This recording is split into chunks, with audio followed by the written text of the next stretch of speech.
खुशी कैसे प्राप्त करें। 1930 ईस्वी में छपी रसेल की पुस्तक द कॉन्क्वेस्ट ऑफ हैप्पीनेस का एक अंश इस प्रकार उद्धृत है। हम चाहे जो भी सोचें, हम इसी पृथ्वी के प्राणी हैं। हमारा जीवन पृथ्वी के जीवन का एक हिस्सा है और हम उसी से अपना पोषण प्राप्त करते हैं, जैसे पौधे और जानवर करते हैं। पृथ्वी के जीवन की लय धीमी है।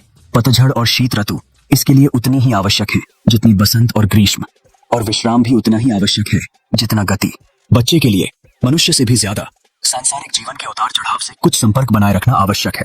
मानव शरीर युगों युगों से इस लय के अनुकूल बना हुआ है और धर्म ने विभिन्न तरीकों के त्योहार में इसका कुछ अंश प्रस्तुत किया है।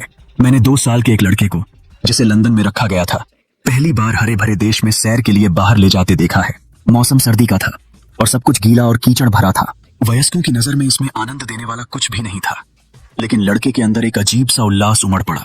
वह गीली जमीन पर घुटनों के बल बैठ गया और अपना चेहरा घास में गड़ा दिया और खुशी की अधूरी चीखें निकाली।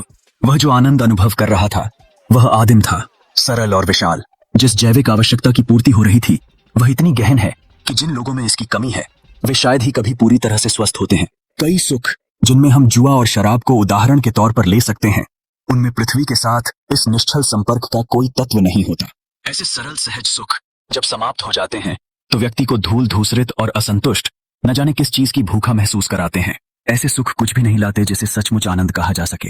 दूसरी ओर जो हमें पृथ्वी के जीवन के संपर्क में लाते हैं उनमें कुछ गहन रूप से संतुष्टिदायक होता है। जब वे समाप्त हो जाते हैं तो वे जो खुशी लाए थे वह बनी रहती है। हालांकि उनके अस्तित्व के दौरान उनकी तीव्रता अधिक रोमांचक भोगों से कम रही होगी। जिस 2 साल के बच्चे के बारे में मैंने अभी बात की थी, उसने पृथ्वी के जीवन के साथ मिलन का सबसे आदिम रूप प्रदर्शित किया, लेकिन एक उच्चतर रूप में यही बात कविता में भी पाई जाती है।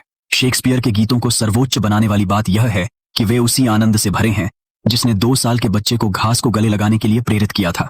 सुनो सुनो द लार्क, या इन पीली रेत पर आओ। आप इन कविताओं में उसी भावना की सभ्य अभिव्यक्ति पाएंगे जो हमारे 2 साल के बच्चे में केवल अस्पष्ट चीखों में ही व्यक्त हो पाती थी। या फिर से प्रेम और मात्र यौन आकर्षण के बीच के अंतर पर विचार करें।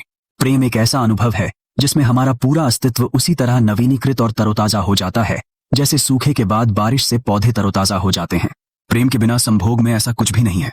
जब क्षणिक आनंद समाप्त हो जाता है तो थकान, घृणा और जीवन के खोखले होने का एहसास होता है। प्रेम पृथ्वी के जीवन का हिस्सा है, प्रेम के बिना संभोग नहीं। आधुनिक शहरी आबादी जिस विशेष प्रकार की ऊब से पीड़ित है वह पृथ्वी के जीवन से, उनके अलगाव से गहराई से जुड़ी हुई है। यह जीवन को रेगिस्तान में तीर्थ यात्रा की तरह गर्म, धूल भरा और प्यासा बना देती है।